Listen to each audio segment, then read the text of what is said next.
মাঝে মাঝে ইচ্ছে করে জানো তো, কেউ খাবারটা গুছিয়ে যত্ন করে বেড়ে দিক।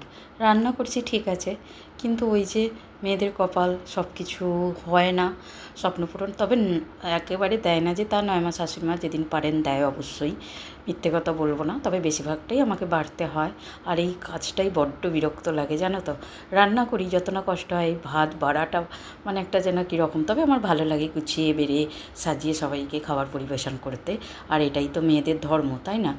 তো যাই হোক, এই যে সবার ভাত বেড়ে নিলাম। আমার ছোট ছেলের ভাত, আমার বাটিতে দেখতে পাচ্ছ অল্প পরিমাণ বাটি মেপে খাই, কারণ আমরা যদিও সদস্য 5 জন, আর বড় ছেলে তো এখন বাড়ি নেই। তো যাই হোক, আর সবার ভাত বেড়ে নিয়েছি।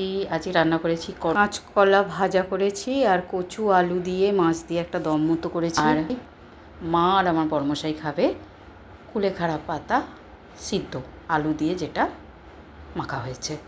তো কেমন আমাদের মেনুটা হয়েছে জানিও।